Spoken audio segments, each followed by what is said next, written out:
Peace and Black Power family. This is your host, Raheem Shabazz.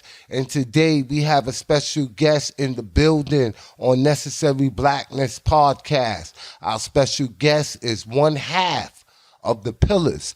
My brother Red Pill. How you doing, brother? Peace to the family. All is well, highly blessed, highly favored. It's always a monumental moment when you come through, brother, and we are able to sit down and we are able to build because we the chief architects of building.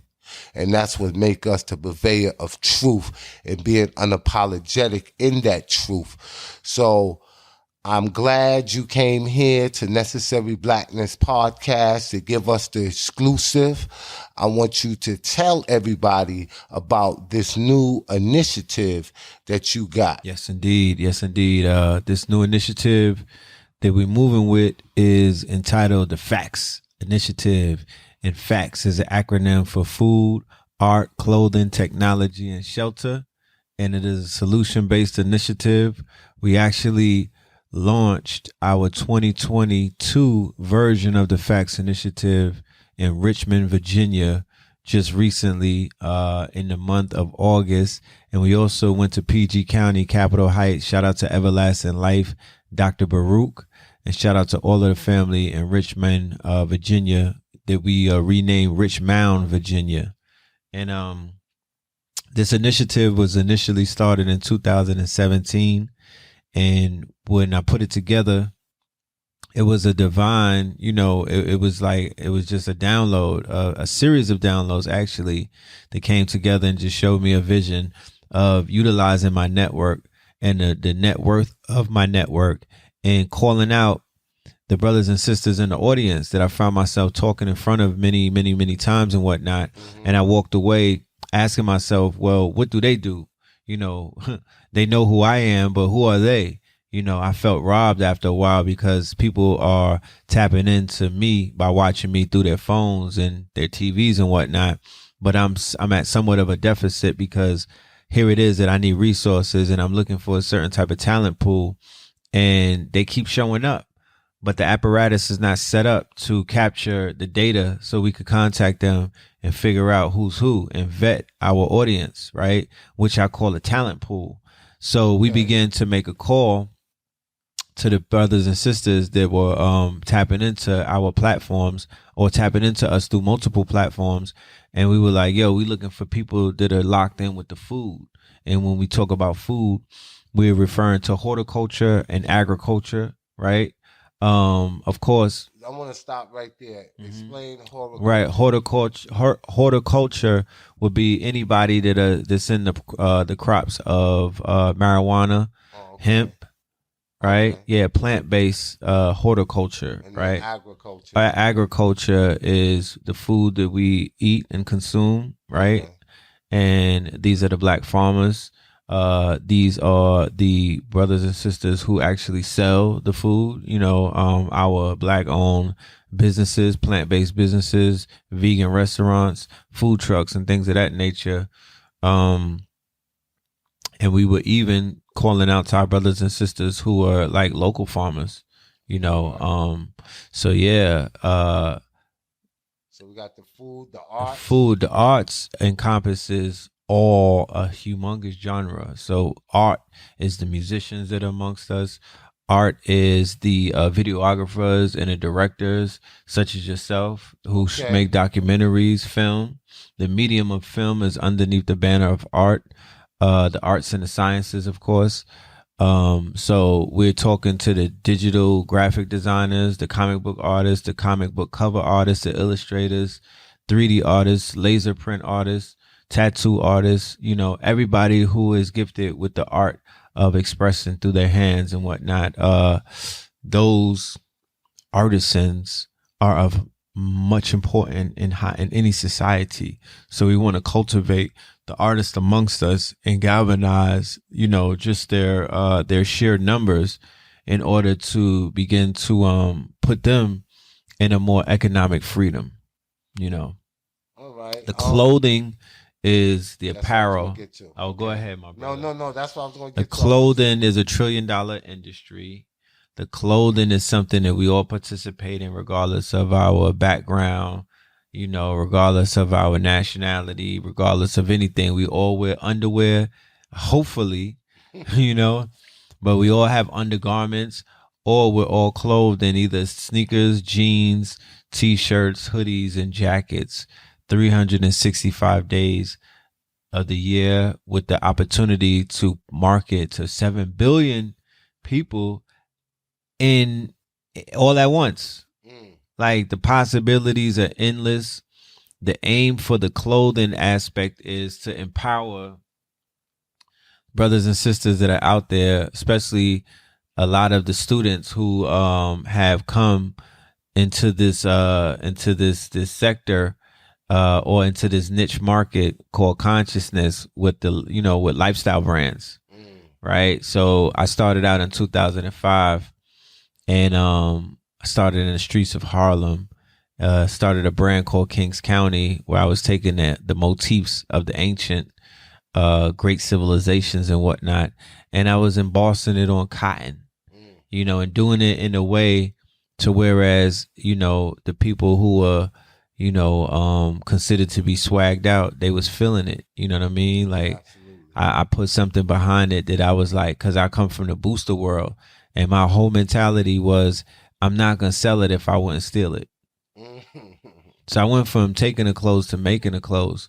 So my transition has been very evolutionary, and I've been able to inspire so many brothers and sisters, people that I've never gonna meet and never met, who probably heard my story and was like, "Oh, I was there too." Word, I got permission to make my own clothes. I could be my own boss. I could be my own stylist. So what we're offering through the Facts Initiative, the reason why why the initiative is important, is we're going to be taking young, at-risk youth, and also brothers and sisters who consider themselves to be, artistically inclined and talented, but never really got to making creating a clothing brand. You know what I mean? Or never got to that aspect of really branding an idea, or taking an idea from their mind, putting it into, a program, and then actually seeing it printed out on a shirt. So we're going to have workshops to where, we'll certify and accreditize people coming through our workshops and our programs. And then the graduates become part of the Mart 125th, which is our online super mall that we're building out in memory, or in paying homage to the Mart 125, which was an incubator for Black businesses in Harlem. I believe Dapper Dan was one of the stores in there. Absolutely. But they were, they're the cornerstone of Black conscious culture that I come from, that I stand with.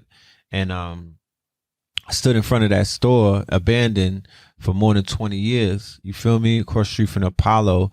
And we still carried on tradition, even though they shuttered the gates. We basically breathed life into that mall, and we were pushing out information. We were infopreneurs. You feel me? We wasn't selling drugs. We wasn't selling coats. We wasn't selling wigs. We wasn't selling teeth. You know what I mean? We was feeding them like the Cantonese is feeding niggas, MSG. We was feeding them knowledge on knowledge. Right. Whether it was from the clothing. Sinetta had hung up the pictures of the slaves from that book, Without Sanctuary. It was a way of him consecrating that area with the spirit of our ancestors who need a vengeance. Indeed. Who that vengeful spirit that people will walk by ice grilling and mugging and everything, and certain people would just, like gang members will be walking up and down the streets, gang bangers, hustlers, pimps, pushers, crackheads, dope fiends. But then, nobody looked at the irony that those spirits that were in that picture that got lynched are in those people that are walking by us. When it did take hold, and when they seen what was going on, I think it changed the whole entire makeup of 125th Street. I was there about 2 weeks ago, and that spirit is still there to a certain degree, but it's not the same. Before we get into the shift, we're going to take a quick commercial break, but when we come back, I want you to explain to those who may not know how important Mart 125 was and why it was shut down, as well as why y'all made the transition to be on the corner. Ladies and gentlemen, this is Necessary Blackness Podcast, and you are now tuned in with Raheem Shabazz and my brother, one half of the Pillars, Red Pill. Peace and Black Power family. We are back from our quick commercial break, our non-commercial break, because ain't nothing commercial over here, man. I don't even like watching commercials on TV, you know. But I am here, family, with the brother Red Pill, and we've been talking. Before we went to commercial break, I wanted the brother to break down the history of Mart 125 and let everybody know why this became the epic center of Harlem, not only for clothing, but for knowledge as well. Yes, indeed. Well, first and foremost, we know the historical significance of Harlem on global Black culture. The Renaissance, the Harlem Renaissance that took place over 100 years ago. The impact of the Cotton Club, impact of, everything that was coming off of Lenox Avenue, the impact of Malcolm X, El Malik Shabazz when he stood out there talking, the impact of everyone who stood on those soapboxes. Indeed. The impact of jazz, you feel me? The impact of the Apollo Theater, and all of the stars that came out of there, the Showtime at the Apollo alumni. Harlem in a nutshell is, where Black culture went to evolve. And the mall that was built to pay homage to our culture, first and foremost, it was first and foremost acknowledging the culture of what they call or what they deem Blackness. And what it did is it commodified it in different, as a lifestyle. So when you would go into the Mart 125, you were walking into, I would call golden era hip hop, because this is the late 80s, early 90s. You were stepping into the golden era of, hip hop and Black culture as it was evolving rapidly. So you had stores that were rocking gold teeth, the jewelry and whatnot. Then you had some stores that had the cross colors. They were selling, the Carcanah. Then you had the furriers. You feel me? And then you had the red, the black, and the green. Right? Brother Khalid Muhammad was known to come through there a lot and do his thing and whatnot. It was visited by so many of our dignitaries back in the days, master teachers, and just living legends and whatnot. Remember Fidel Castro came through there. Facts. Nelson Mandela, when he got released from jail, that was one of his first stops. It was a stomping ground for so many of our cultural icons. And for me, 125th Street, right around the corner from the Apollo, is where the knowledge and wisdom of the original man derived from. Right. A law school in Mecca. Right. So, indeed. I always was a heavy presence on 125th Street. But something happened that brought that to a halt. Right. What was that? The rise of Adolph Giuliani. Rudolph Giuliani. Right. His administration vowed to, become a thorn in the side of Black New York. That's the best way to say it. Try to eliminate the street vendors. Well, beyond that, I just feel that he attacked the culture. He had a gripe against the mayor, David Dinkins.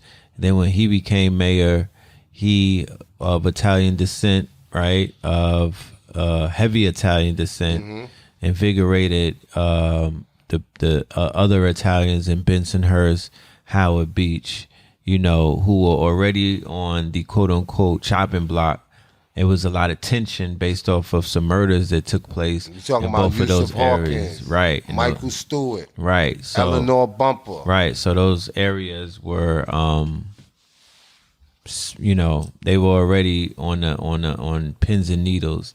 So when he was elected, Rudy Giuliani was originally a prosecutor, so he went after the mafia and crushed Gotti and them, and then he was utilizing the NYPD because he was a law and order mayor. Being a prosecutor, he was very hard on law and order, and he vowed to clean up New York City's Keep it going. lawlessness. Right, he was almost coming into town like a sheriff.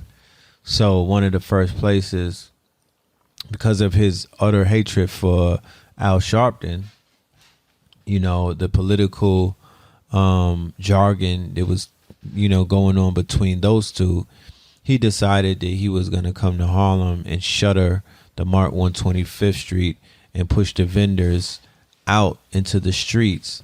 And then they had a campaign to harass and to brutalize and to falsely arrest the vendors that were in the street. So there was a very protracted battle that took place in Harlem, dealing with melanated men and women feeding their families. Yeah, and it got real ugly. It got to the point of one of the stores was actually burnt down. An individual Lost their lives.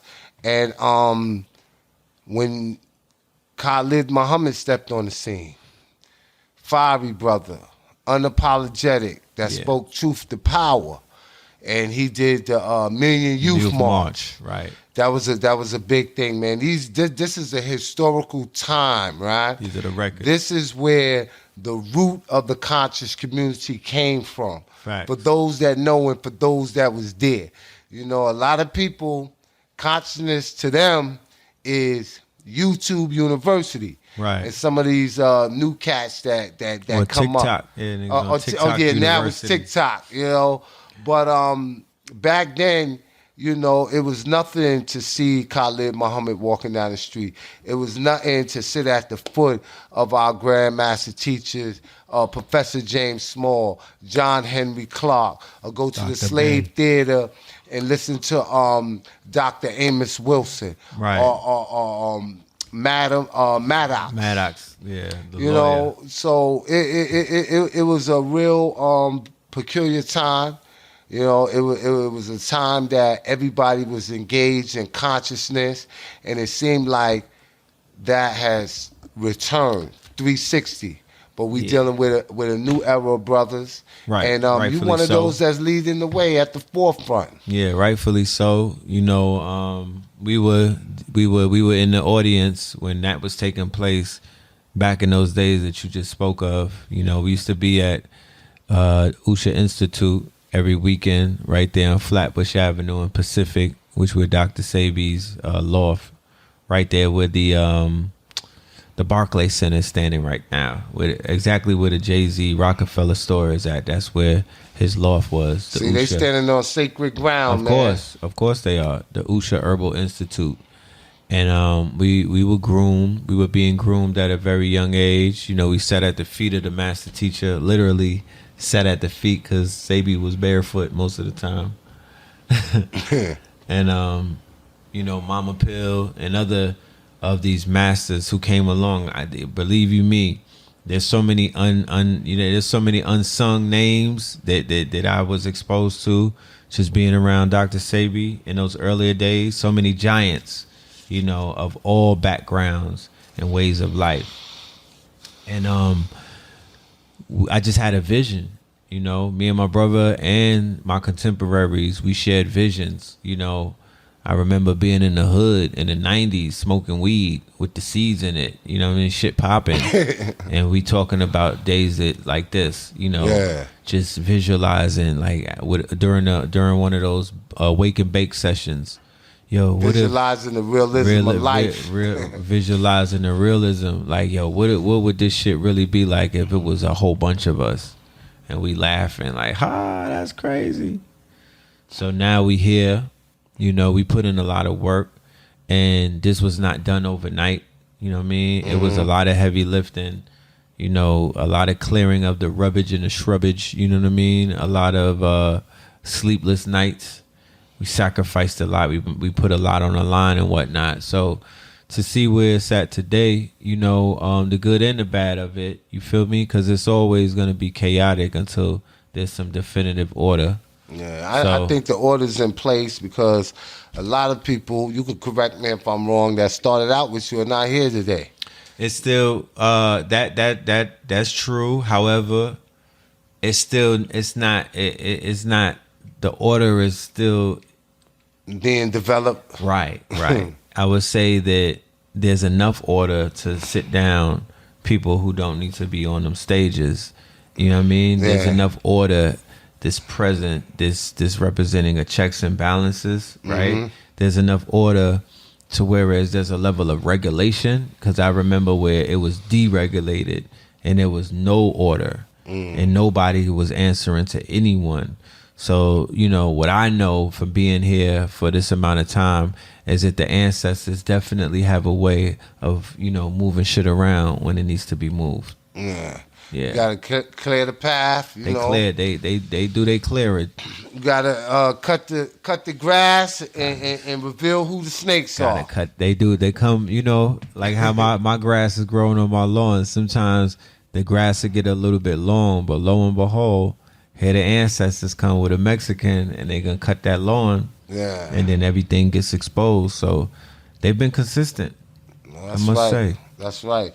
Speaking of consistent, you and your brother, y'all have been one of the most consistent when it comes to this podcast game. Right. We talking about from blog talk radio to the present. You know, how many episodes y'all deep in now? Well, in blog talk it was 700. And then, but then YouTube, I would say, because remember, I would equate what we started doing on YouTube on those different platforms. You know, it would be vlogging or the equivalent of a podcast. Absolutely. In a sense, you know. But y'all, as far as episodes, y'all in the thousands. Thousands. And I'm talking about on YouTube, thousands of clips, thousands on thousands, like, you know, in the thousands. Yeah. But for the blog talk days, that's in the 700s. The 700s, yeah. The blog talk days, I remember y'all was real heavy. Yeah. And that's when I was like first getting introduced to blog talk. You know, I didn't tap in like I am now, but I used to always like come through and check it out, man. Yeah. So Know the Ledge, man. That is monumental. Yeah. Where we at with that? Well, where we at with that is me and Blue Pill are definitely entertaining some offers, you know, from some very interested prospects out there, investors and whatnot, who would love to see that platform upgraded to a podcast setting. Because remember, Blog Talk Radio is not a podcast, it's not visual, it's audio. Yeah. So we got people that are entertaining the idea of getting behind a visual component, you know what I'm saying? And me and my bro sit down and we do what we did with that, and that's basically the interview model, you know what I mean? Bringing in between the two twin pillars, bringing in the light and, you know, interviewing them. There's definitely new segments that we're going to be rolling out if we decide to do it. So, it's just about timing, you feel me, and location.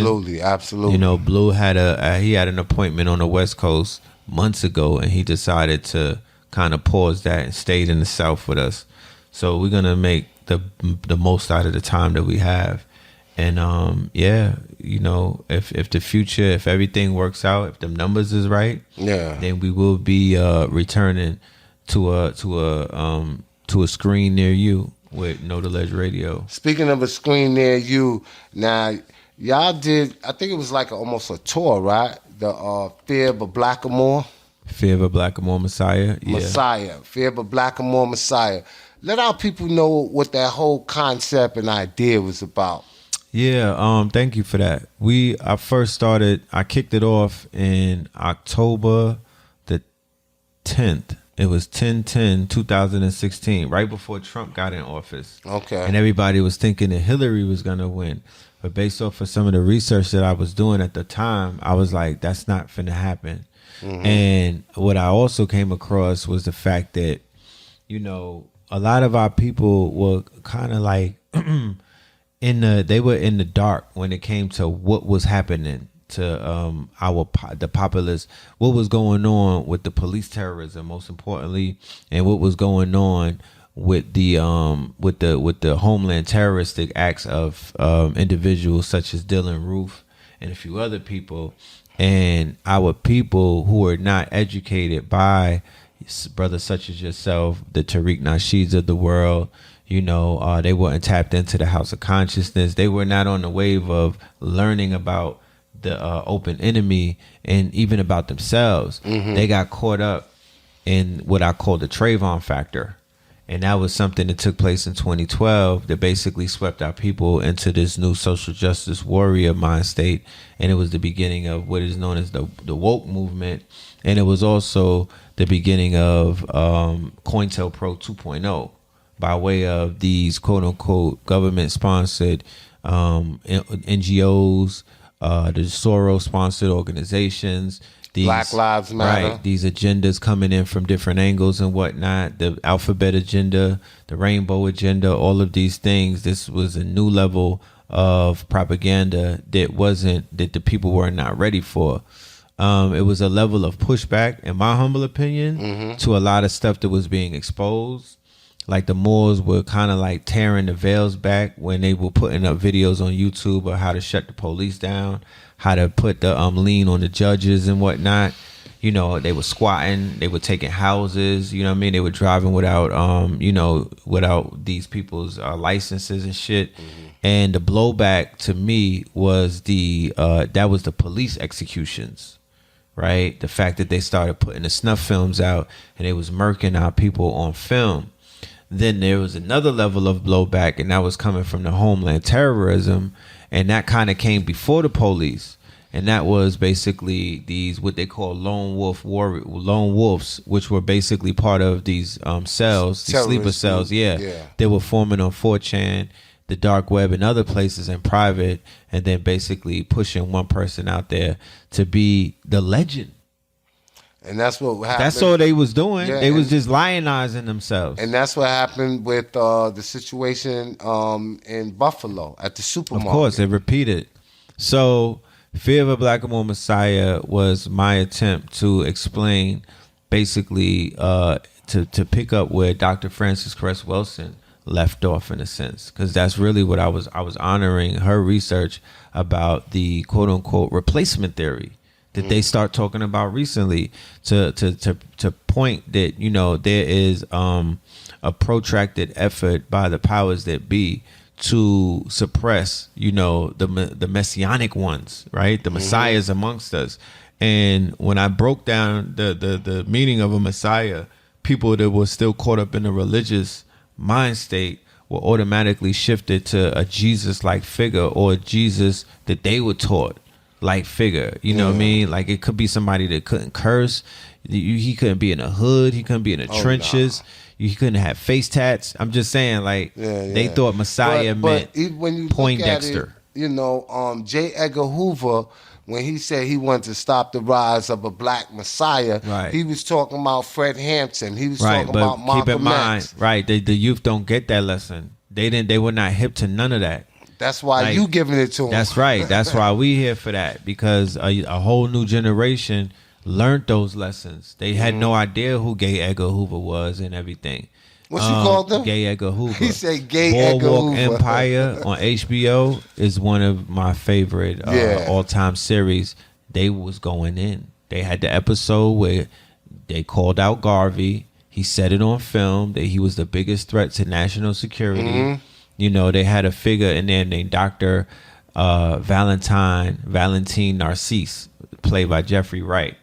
He was a play off of Caspar Holstein, which was the brother from the Virgin Islands, who actually is accredited for starting policy banking, or the numbers. Oh, He was working on Wall Street, right? Yeah. He was working like a janitor on Wall Street from St. Croix. He was working like a janitor on Wall Street and created a formula for what we now know as the numbers game, brought it to Harlem and helped melanated people get rich off of pennies and nickels, my Bumpy G. Johnson. All of that. Caspar Holstein. So Valentine, Dr. Narcisse Valentine, who was part of the UNIA. This is on this show on HBO. He was a dope dealer. He was selling heroin, that dog food. He was in the NOI. He was in the UNIA. He was running shit for Garvey, and he was a gangster. You know what I'm talking about? But he was modeled after Casper Holstein. You know, and you know it's crazy. A lot of people. I got a book in there, and I'm gonna show it to you before you leave. And it's called The Policy King. The book is about this thing. Fire. And it goes through how a lot of these individuals that was getting this money from the numbers game was actually supporting the civil rights movement. Oh, for you know, sure. they said that the black community would not have survived without this number game. Facts. And what people don't know is that it became illegal. And then when the government seen that, you know, we can make money out of it, this is what you call today the lottery system. Yeah. You know, everything that we do, they the white patent man thieves. steal. Remember, they the patent thieves. They steal our ideas. The only thing the white man invented was the patent office. Right. So the messianic ones amongst us are one of the greatest examples in these modern day times is Tupac and Nipsey. Right? Nipsey more so that I could use his example in real time, because there's some people who may be listening to this that wasn't alive when Tupac was demonstrating. Yeah. They don't remember that everyone hated Tupac before they fake loved him. You feel me? So with Nipsey, you know, I could equate his importance by just saying simply playing a what if game.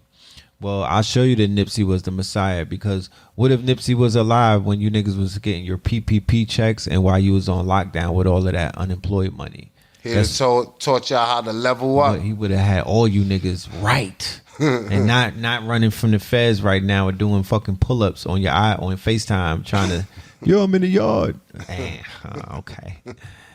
He blew that PPP load, huh? Yeah. You know, he would have got niggas right. What if Sabi was alive? What if Nipsey was alive to do the Sabi documentary instead of, you know, Slick Cannon? You know what I'm talking about? Maybe more people would have been more prone to. It would have been on a big screen. Yeah, they would. And it would have been the real story, and not that shit that homie tried to put out. They would have boosted their immune system themselves. They'd have boosted it up. They didn't have to take the jab. His word would have been a lot more, because they did it, or they did do it without his word. But imagine his word, and imagine him standing on that Sabi doctrine.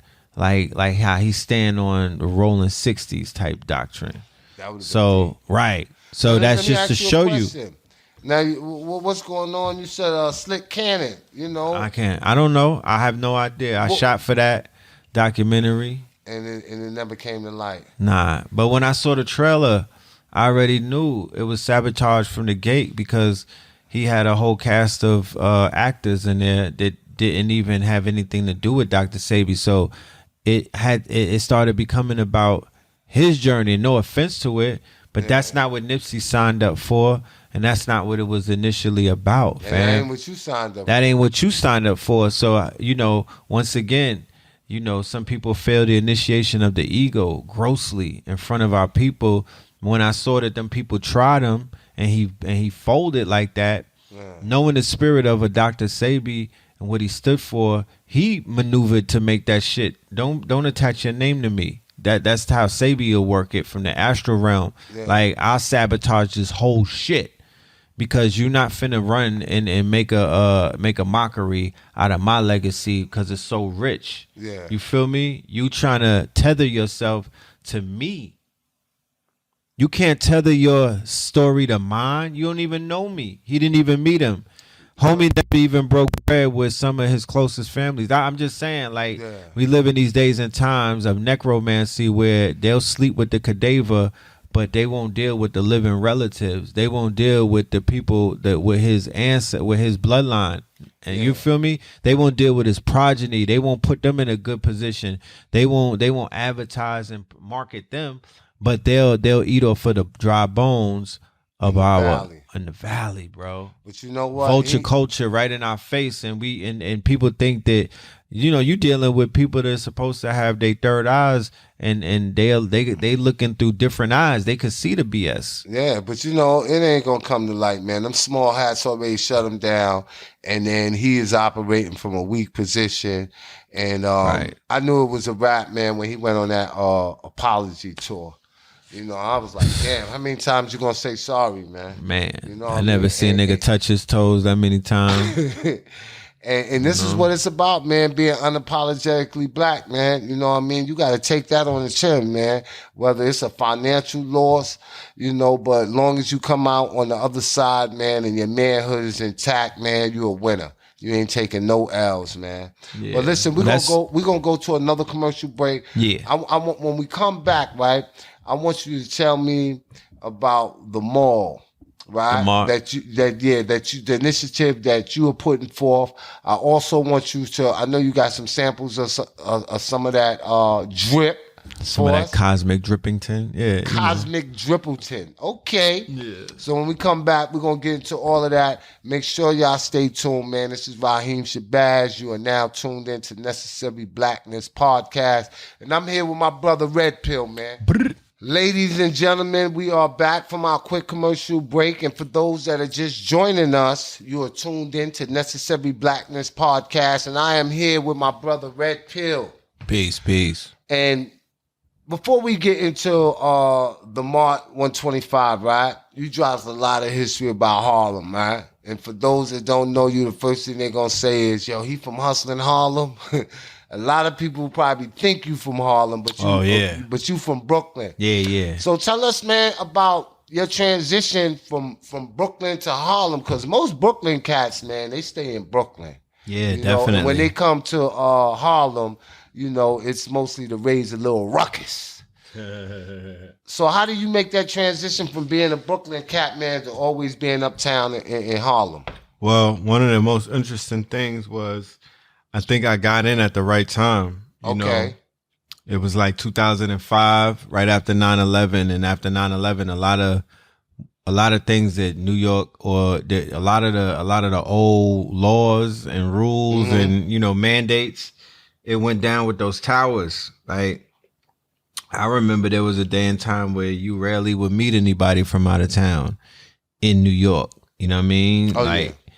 Just you know, somebody was just not outside of a tourist, like somebody that was just living in there or just moved to New York from the South or from the West Coast or the Midwest. Like, that shit was an anomaly. But things like that begin to happen. And, you know, Brooklyn is supposed to be in Brooklyn. Queens supposed to stay in Queens. But we begin to break all of those, you know, barriers. You know what I mean? All of those restrictions. Those were some of the first barriers, or some of the first ego deaths that we started to have. And I was really swimming upstream and going against the grain, because people from Brooklyn was looking at me like I was crazy when they got wind of me being in Harlem, and I wasn't in Brooklyn giving my life and my blood and my time to all things Brooklyn. You know, they didn't understand it. They didn't know why I would abandon street life to be around, you know, the Black Power thing or the cultural stuff. You know what I mean? Like, they couldn't fathom what the hell what was that about? Like, yeah. Are you hiding from somebody? Like, did you do, you know what I mean? They thought maybe I would have ran on the plug or something. So when I first went to Harlem, I was actually visiting my grandfather, who was, you know, he was in his later years. You know, he was going through early stages of dementia. So my mother told me to go and check on him. And then he recommended that I go on 125th Street and go tap into what the fuck was going on out there. And, you know, he was like, there's something going on out there. And when I got out there, I felt it and I saw it. I saw it bustling. The hustle spirit was out there. They was getting money selling clothes. And I kind of was like feeling, I was in New York at that time for about 2 or 3 months, and I didn't have anywhere to sell any clothes at. I was like really feeling, because I wasn't boosting anymore. So I was like, I was trying to figure out what was I going to do to make money, but I wanted to sell clothes. So when I saw them selling clothes, I was like, damn, they were selling like True Religion jeans and whatnot. My dude, he rest in peace, rising power to him. He used to be like, who shopping, and whatnot. Salam, police killed him, and they killed him on 125th. Nah, they killed him in around his way, years later, and you know, he kind of like gave me permission to come and get money out there. Like, yo, you got something to sell? You want to sell? I'm like, yeah, I got some jeans and whatnot. You know what I mean? What's up? He like, yo, who shopping? Put it right. You get. You know what I mean? So you came uptown with the lows, with the polos and all that? Nah, I think I forgot what kind of, I had some leftover stuff that I had that I didn't sell from the boosting days. Old missions. Yeah. So, make a long story short, I just found my way out there. You know what I mean? Yeah. And once I found my way out there, like the first night that I went out there, I saw Dr. Ben teaching at the O'Berry Dempsey Center.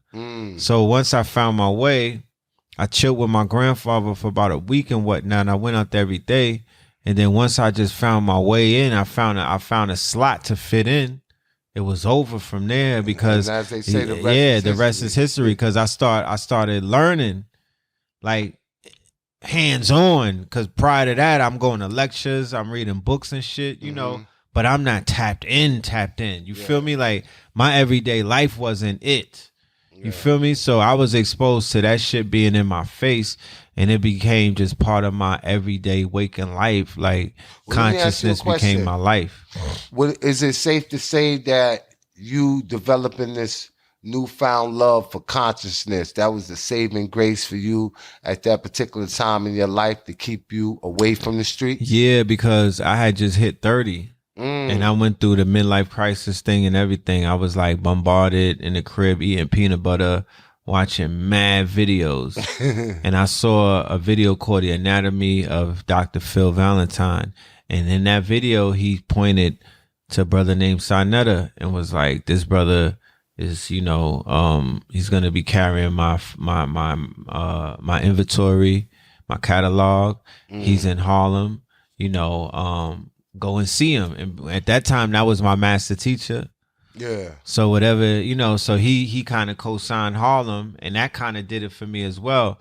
But I had one foot in and one foot out because I didn't have a community. I didn't have anywhere to belong to at that time. So it was like, you know, all I knew was the streets. You know what I mean? Like, I'm outside. I got to go outside to travel and move around. Shit, I'm outside. So whatever outside is, that's what I'm on. You know what I mean? Like, I'm with it. And consciousness, but really what gave me my purpose was my son in 2007.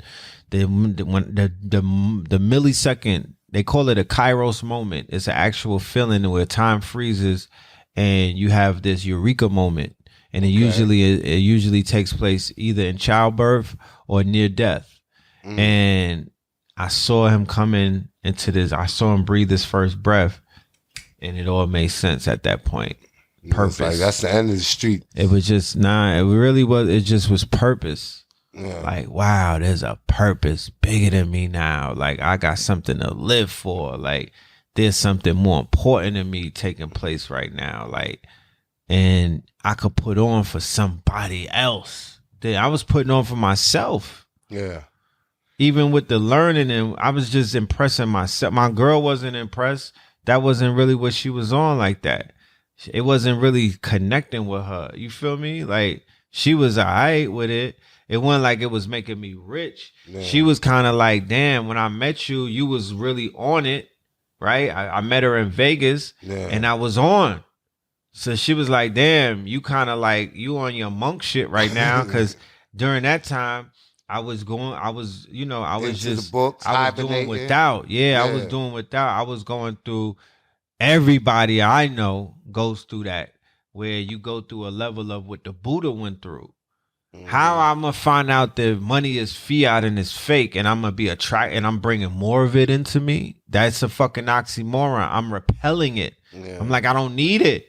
That shit is dirty. It's fake. It's like, that spell got broken for me, and I had to recast it. And like attract, unlike repel, so you had to repel it away from right. And I had to reattract it by giving it another purpose other than what the fuck, because whatever it was that I had I was pulling it to me when I was chasing it, and it was chasing me, but it was eating away at my freedom. It was eating away at a lot of things. So I was taking penitentiary chances. But when I was going right, so when I was going through the awakening and the transformation, I'm like, the transformation is not money based, so I don't need it. You feel me? It was getting in the way of the transformation when I had too much of it.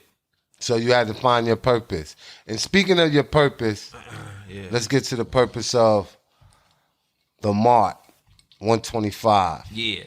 So yeah, man. So the Mart, you know, when I walked away from Harlem and, you know, we went on our journey to, you know, take the show on the road. I'm now when I'm in Atlanta, I'm here in the A, and, you know, I'm bringing the spirit of the Mart with me, you know what I mean? Cause that's one of the places that help, you know, mold me and groom me into this person that I am, with this very powerful visionary mind of mine. And, you know, what I want to do is highlight the plethora of melanated businesses that exist in our community that are competing against, you know, the multi-million-dollar brands and whatnot that call themselves streetwear brands. Like, they don't got nothing to do with, you know, our community or our niche market and whatnot. So, you know, we don't even, you know what I mean? Like, it's us versus them. Well, listen, show us some of that drip, man. We got some of that here for y'all. Oh yeah, today, yeah. man. So, like I said, you know, the idea is to showcase like how the Mart 125th was showcasing multiple brands. So, you know, what's that right there? This right here is part of my collection from Kings County. This is my hand drawn art. This is the first time that I actually put my personal artwork in my designs for my t-shirt. And you hand drew that yourself? This is all from my mind. This is all hand drawn, right? So, and that's the first time that I'm putting that out, right? This right here is merchandise from my album. I'm also an artist. That's from the Red Summer? Yeah, the Red Summer. All right, yo, that's a fire album, family. Make sure y'all go pick that up. This is the Tetragrammaton, which is the Hebraic symbol of God. See, I don't know nothing what he just said right now. I'm not even going to hold y'all. Repeat that shit again, man. The Tetragrammaton. All right, now you got to explain it to me what it is. The Tetragrammaton is a symbol for God. Let me see. Right? Oh, okay. It's the 4 words. All right. Yeah. I see it. Right, like right. Not the 5 star. And let the pentagram turn the other way up. Right? Okay, It's an up. You got the sword. Yeah. Right there. Okay. Yeah. But this is when you research the Tetragrammaton, it gets into some deep occultic, esoteric mysticism. But I made that image for a powerful project, so I threw that on there. This, of course, is Marcus Garvey, the Garvey hoodies. That one. I like that. You know, one. That's the all-time favorite right you there. can tell by the wrapping. This is an import. You know, I'm talking about. Yeah. We doing imports. All right. Yeah. China flow. We got the China flow going. We got it in red. All right. Of course, all embroidery. This is part of my line, which is called Kings County. As you can see, we got the Kings County embroidery on the back. Stamp and approved. Yeah, that good stitching. You know what I mean? Yeah, yeah. That ain't that's not a press on. You know what I'm talking about? Streetwear, yeah, that ain't a press on nail. Authentic streetwear. So, you know, this is very, as you can see, feel it. Just, you know, feel the weight. Nah, I know, but the weight. You know, this guy feel the weight on that. You know what I mean? This ain't one of them 8-ounce. Yeah, this ain't no 8-ounce thing right here. This is double barrel. Yeah, This got the cone head. Yeah. You feel me? Good stitching, good stringings and everything.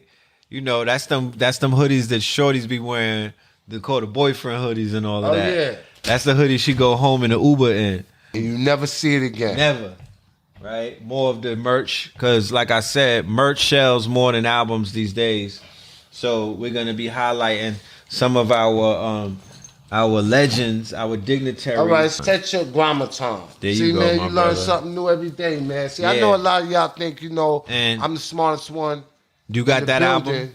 But I learn every day. This is the Red Summer? Nah, this is the Twin album, and that's the Scorpion King. These are two of my classic albums. Nah, the I don't Red have Summers, these. Right? So this is a gift from me to you because I'm in I come with gifts. Oh man, you know what I mean? So see, we gotta the brother bless like you. the three wise men. He come being gifts. Yeah, so we got music as well on the Mart. We're gonna be selling classic material. We'll have vinyl, cassettes, CDs, as well as the downloads. Okay. Now listen. I know the Mart ain't just about you, it's about the community, and there's so many individuals that want to level up and get into their entrepreneurial spirit and tap in. How are they able to do that, and what are some of the criteria to be a part of the Mart? We're going to be selling crystal, we got right? Crystal. Yeah. So this is what I call altar candy, right? These are consecrated stones that have been charged up on super moons, eclipses, new moons, you name it. We've taken ocean water and washed them down, rainwater and all of that. And we sell these for people's altars, right? You could wear it if you want to get it wrapped, but this is mostly for the altar, for when you make your altar for your ancestors. Which one is that? This one right here. No, but what's the name of it? Okay, this right here is a cluster. A cluster. Yeah, and what is a cluster? Considered a cluster. Is good and this for? is a geode. Just clearing up the good energy. Oh, clearing up the good energy. Clearing up the energy. Yeah, I got one of those tiger stones. You have it. Oh, okay, tiger's eye. Yeah, tiger eye. And this right here is the clear crystal quartz. Right. So this is also for your altar. Of course, we know quartz. Yeah. You can find quartz in damn near everything. It's a conductor. So if anybody is interested in being a vendor, you can easily sign up with us by just going to www.themart125th.com or themart125.com. It's either or, because some people forget the TH, but we got both sites. And there's a sign up form for vendors. You will be vetted. You have to have an active website, and there's certain other things that you have to have in order, because we're about perfection. You know what I mean? We want to perfect. It's all about professionalism, and if there are any businesses that want to level up to the level of where there be industry standard, we also have courses and workshops where we could do that for them as well. You could bring them up to We could bring them up to level? speed. We could bring them up to speed. Okay. In a now give us that website one more time. Fast amount of time. Themart125th.com or the Mart MART 125.com. You'll be taken to a landing page. You'll be able to sign up the form and whatnot.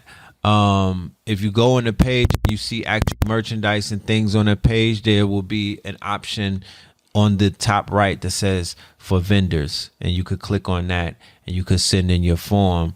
You'll have to, like I said, send in a hyperlink, not of your Instagram page. No offense, your Instagram page will promote you, but we expect you to have at least a site. Functional site. You gotta have a website. Even though I know now you can sell exactly from your gram, right? Gram. But we'll talk about it with our people. Oh yeah, absolutely. This is Dr. Sabi Genesis from AA Rashid. That's a hot one right there. This one is one of the hottest sellers. And let me ask you something. This right here, this is the one that was on in Brooklyn, where they got the Bar K at now. This the Usha House. The Usha. Yeah, that's called. It was the Usha Herbal Institute. Is this the same one that they got on there? Mm-hmm. Okay. Yep. So, of course, back to the artwork. You know what I mean? I got 2 images that I put out. 2 of the drawings. And this is also going to be an NFT as well. Yo, matter of fact, I was at Black Ink Radio. Yeah. And I seen a sister with the Dr. Sebi. Yeah. She probably got it from you. Yeah, you know what I'm saying? We supplying the hood, man. We feeding them. It's about supply and demand, man. It's about supply and demand. So we're going to have multiple brands represented. All Cosmic Drippington. This is a lifestyle. We're also going to be carrying jewelry. Hold that amulet. Don't disappear, because that shit opens up portals and whatnot. You know what I'm talking Find about? me in another portal. So we're gonna be having drip like that, big jewelry, big stones, you know what I mean? Big clothing, you know what I'm talking about? It's hoodie season starting today, September the 1st, right? Today's the beginning. His and her hoodies. Make sure y'all go on them websites, man, and go cop that. And one thing for certain, two things for sure. I'm definitely going to join the movement. I'm going to have Wingy Apparel up there. I'm going to have Different up there.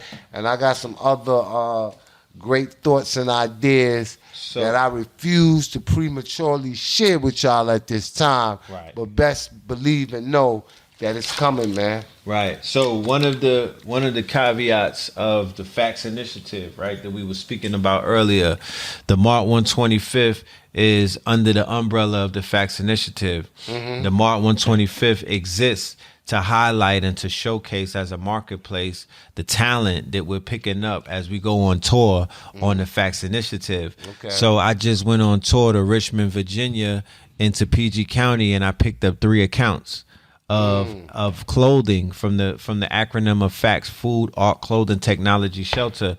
So I picked up 3 brothers who are 3 different companies, and they're all clothing companies. Now they're going to become monthly, quarterly members, right? Because membership has its privileges. Yeah. And in a recession environment where the feds are doing what they're doing with interest rates, and they're stoking the fires of a recession, and they're talking fear, the antidote, or what we would call the immunity to all of that shit, is tribe or community. Right? Gotta find your tribe, gotta find your community. You gotta find your tribe, you gotta find your clique, you gotta find your community, you have to find your membership, you have to find your calling and whatnot. So we're representing, that's what we're representing. We're representing a fraternal order, right? Membership. We all have similar objectives, and that is for our progeny, and that is for our quote unquote legacy and our last names and whatnot. So we all, most of us are parents, so we stand on something, you know, that we could all we could all agree on, regardless of anything else. We can agree that our children deserve better. So, as a card carrying member of the Facts Initiative, you have membership has its privileges. So on the Mart 125th, you are going to have you're gonna have first dibs over everybody. You know, you'll be featured. You know what I mean? You'll have a star next to your name. Like, you will be accredited as being a part of Facts, even though we'll probably offer opportunities for brothers and sisters who are not a part of the initiative to sell on the Mart 125th inside of our mall.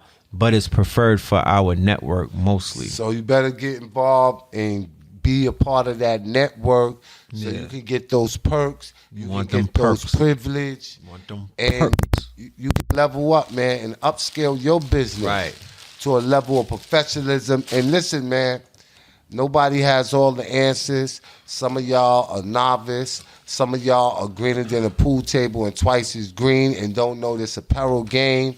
The brother said they have classes and where they're going to instruct you on how to bring your clothing line up to a level of professionalism. Yeah, now like I said, you graduate, you get put on the site immediately. You know what I mean? Like you get placement, and you get a certificate. And you get certified. You get a certificate. You get that stamp. You know what I mean? And that stamp means something. And and you get put into a store, because look, Nike is the biggest brand globally. I did my research. Oh yeah, absolutely. And Nike would never be who they were if they only stayed in the Nike store. So there's a bunch of brands out there doing what they do. I'm just offering you the opportunity to be on the biggest platform and to be in front of a network that you probably would never be in front of, because people that I have access to are the people that we know, and the audience that we are able to reach. You know, many can't reach that even with a $10,000 Facebook campaign. You won't reach it. You still won't reach your family. And then the thing about it, right? It's good when you go on the internet and you reach people all around the world, but there's still something about nepotism. Right. There's still something about reaching people that not only know of you, but that walked and talked with you, and that can bear witness to your greatness, what you do, and can co-sign you. You know what I mean? And word of mouth is still king. You know, still works. Don't let the internet fool you. Right. Don't get tricked out of that trick bag. There are people that's still doing it from word of mouth. They didn't graduate over to the internet yet. But, you know, that's just one of the components, word of mouth. But you got to be on this internet. You got to be on the Mart 125th Mall. Tapped in, man. So tap in. So real quickly, Red, man, we don't have that much time left. In closing, man, is there anything that I didn't ask you that I should have asked you, or anything you want to say in your last closing words? Yes. You didn't ask me how could we tap into the Facts Initiative, and for all of our future investors and people who want to, if there's people out there that want to donate, this is definitely a tax write-off. Facts Initiative, we set up our Cash App for right now. We're not even soliciting funds. We're looking for investors, and we're looking for people who could see the vision, who are ready to basically watch their money grow and whatnot. And when it comes to the Facts Initiative, we want to put out the disclaimer that if you're not willing to lock it down for 6 months and commit, or a year, you should do not even waste your time over here, because this is the long game. We are in it for the long run. This is not a company or an initiative that is here to fizzle out. We've been here for years, and we've already created multiple brands and whatnot, and change thousands of lives. So this is play right here is for the long run. And 6 months to a year is really not that long. How long does it take to build a house? 6 months to a year. Okay, so this house that we building, like I said, is going to put our babies, our progeny, our 3 generations, if done right, in a good place. In a good place. At least you could say that you took the run. You know what I mean? Certain people didn't even get on the field yet. At least you could say you ran the ball. So Facts Initiative, &, Facts Initiative is the Cash App. The name Phil Moreland should pop up. I had to do that because there's a lot of clones out there, and they're running with people's Cash Apps. So if you see my name, that's my government, Philip Moreland. That's what we need, Moreland, right? Absolutely. And the Cash App spell is FACTSINITIATIVE.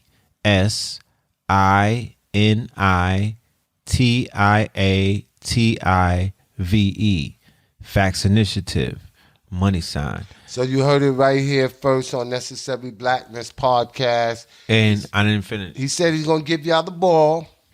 We're gonna get goal, off the bench. The goal for our initiative is 30,000 members, right? I have incentives set in place. It'll be affiliate based, and you're able to get finder fee percentages. So if you sign up for the quarterly, right, you sign up for the year, you pay once a quarter. Okay. Right? Not a month, once a quarter. That's every 4 months. Right. You bring in 2 or 3 people, preferably family members or team players, and you sign them up. We'll get to that 30,000 in no time. No right? limited time. Same way that you could get 30,000 views, you could get 30,000 people who are ready to shake this shit up and change. And then the next cycle of 30,000, we'll deal with y'all as soon as we lock in the first cycle.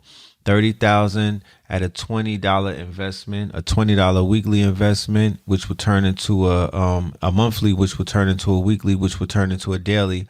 But we're talking about $600,000 for our network, our collective liquidity pool, our network, no one else. It's our investment. This is what the big boys have been doing for years upon decades upon, and we don't know anything. You know what I mean? Like, and when I say the big boys, I'm talking about the Asians and the Indians and the Africans. Yeah. Don't get it fucked up. You know what I mean? The big boys, the ones who move shit. So we're going to be doing some monumental things, and I would encourage you to tap in, to be a part of this movement. Factsinitiative.com is where you're going to be able to get more information. We're coming with our white paper and some other things so you can have more information, especially for my investors that are out there, my venture capitalists, my lean investors. Holla at us. You know what I mean? Tap in. One quick question. Mm-hmm. White paper. Tell them what white paper means. It's basically our roadmap. You know what I mean? It would be like our modern day version of a business plan. That's our white paper. This is not something where a person has a determined idea or a plan that he just thought of. This is well planned out. It's written. There's a white page. We did the ceremony. We did the sorcery. We wrote it out. Is there going to be anything connected like to the blockchain with smart contracts and all of that? See, we don't have enough time. Yes, thank you. Yes. Real quick, 2 minutes or less. We are forming a DAO, a decentralized autonomous organization out of facts. Talk that talk, brother. It's going to be automated. We won't have hierarchy. It won't be CEOs and all of that stuff. It will be a DAO. It will be connected to a smart contract. The money will be in escrow. The funds that I'm talking about with the 30,000 at 20 investment, the 600,000 will be on the blockchain and it will be tokenized. We'll take the fiat and we'll turn it into our own coin. Right. Mm-hmm. So when we spend this, when we circulate it throughout the network, it won't be fiat based. It will be tokenized. It will be our tokens that we'll be spending and whatnot. And it will be on an open ledger. So when a penny moves, you see it on the blockchain. Right. So that brings back the trust. It's a game changer. Is bringing back the trust that this community and other communities have kind of like eroded and whatnot. So we're talking about restoring the trust, utilizing smart contracts, utilizing NFTs, and just utilizing all of the technology that's available in Web3 right now to tighten this thing up. That's why when I started it in 2017, it was a soft run. You know what I mean? It was like a soft launch, but it did what it needed to do. It was a disruptor, but the technology didn't catch up yet.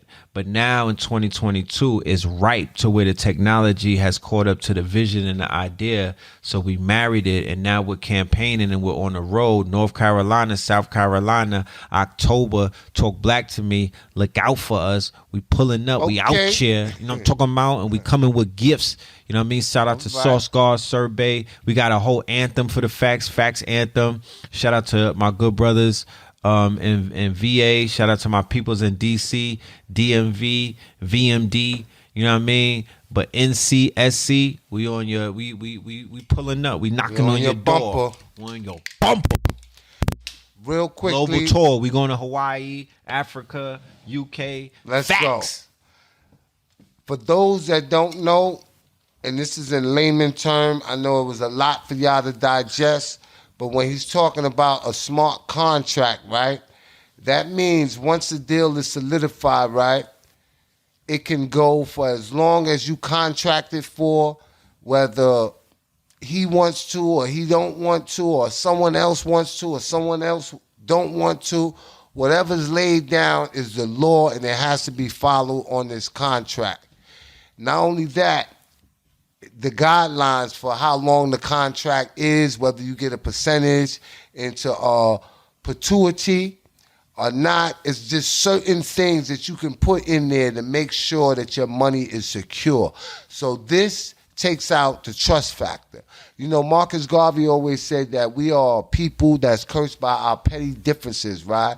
And there's a lack of trust amongst us. And until we overcome those differences and those trusts, we'll be stuck in the same position on our pivot. Right. This right here is a game changer that's going to take you off your pivot.